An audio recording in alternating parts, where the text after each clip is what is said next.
Bonjour à tous et à toutes. Aujourd'hui, je vais vous raconter l'histoire de Poco et la rivière aux crocodiles, un livre de Karine Tournade. Vous êtes prêts? Alors installez-vous confortablement, mettez-vous bien tranquillement et c'est parti!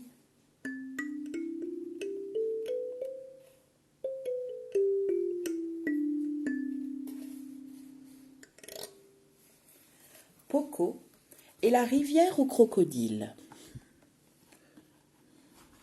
Illustration de Faujour. Poco était une toute petite fille, la plus petite de son village. Elle n'avait ni papa, ni maman, ni frère, ni sœur, car Poco était aussi la plus seule de tout son village.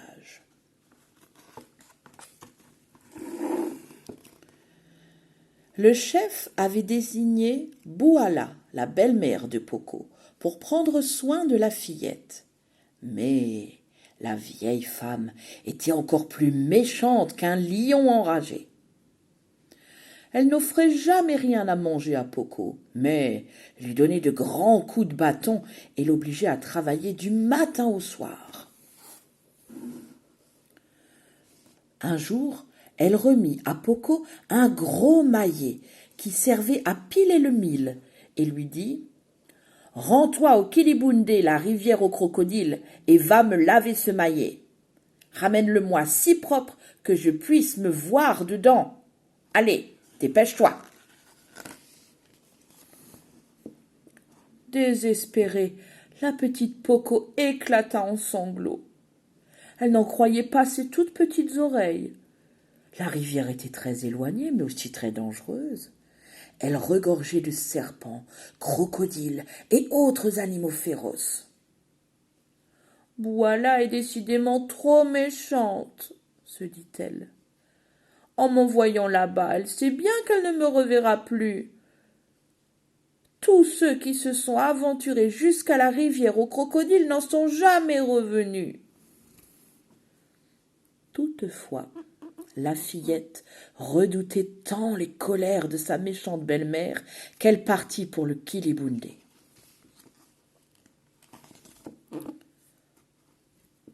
Elle s'enfonça dans la forêt épaisse et sombre qui débordait de bruits redoutables et d'ombres effrayantes. En chemin, au cœur de la nuit et au fin fond de la brousse, elle tomba nez à nez avec un lion féroce. Le fauve dévoila ses crocs redoutables et gronda d'un rugissement terrible. « Waouh! Qui es-tu et où vas-tu »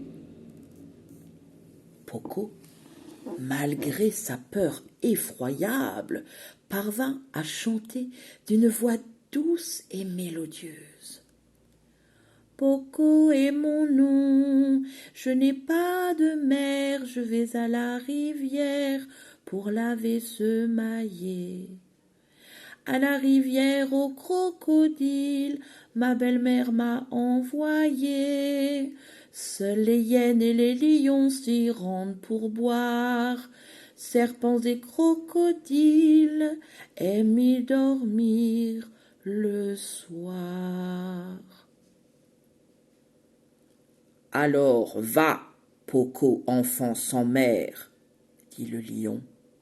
Tu n'as plus rien à craindre. Je m'appelle Ouassa, et je veillerai à ce que tu ne sois pas inquiété par les lions, ni les hyènes lorsqu'ils iront boire.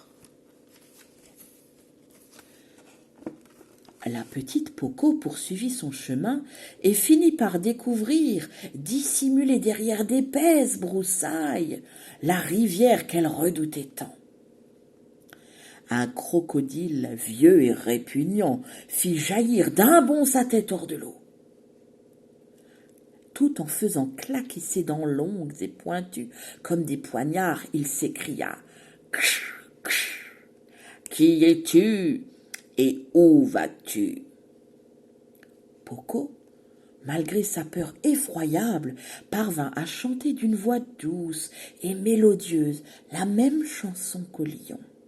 « Alors, va, Poco, enfant sans mère, répondit le crocodile. Tu n'as plus rien à craindre. Je m'appelle Pulokanga et je veillerai à ce que tu ne sois pas inquiété par les serpents et les crocodiles qui dorment dans la rivière.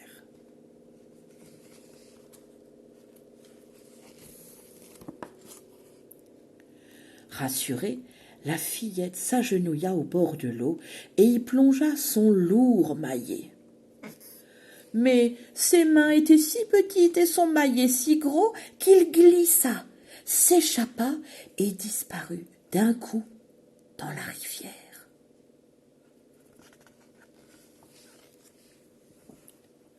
Poco éclata en sanglots. Il lui était impossible de rentrer chez elle sans son maillet.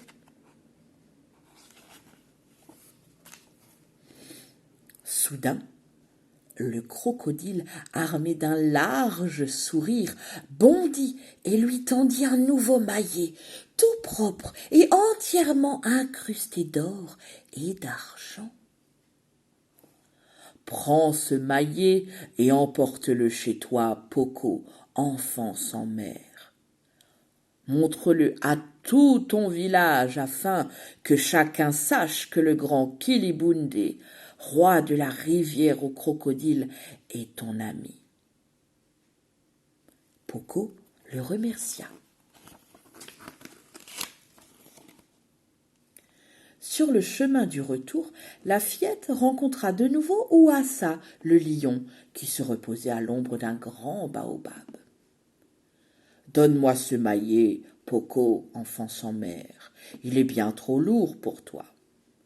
Je vais t'aider à le porter jusqu'à ton village, afin que tout le monde sache que le grand Kilibunde, roi de la rivière aux crocodiles, est ton ami. »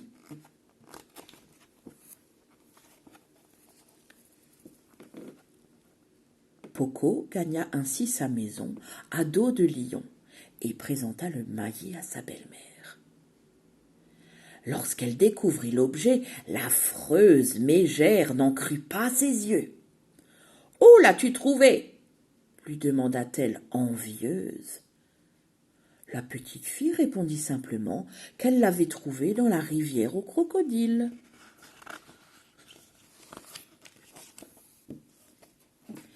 La méchante belle-mère s'empara alors d'un autre vieux maillet et s'empressa de gagner la rivière. La jalouse comptait bien faire la même heureuse trouvaille.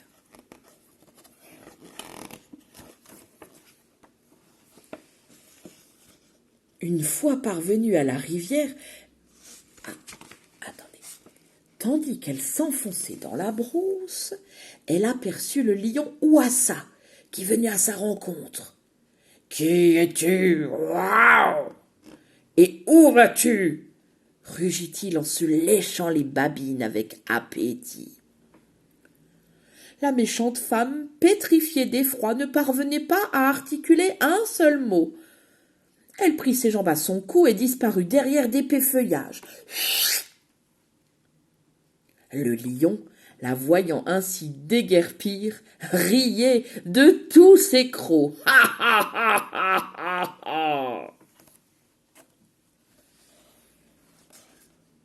Une fois parvenue à la rivière, elle fit une seconde et fâcheuse rencontre. Pulokanga, le crocodile, surgit entre les hautes herbes. La gueule béante et les yeux vengeurs, il grogna. « Qui es-tu et où vas-tu » La méchante femme, glacée d'horreur, prit ses jambes à son cou et tenta de fuir en longeant la rivière. Mais sa course ne fut pas longue. Elle fut bien vite encerclée par les lions, les hyènes, les crocodiles et les serpents du Kilibunde.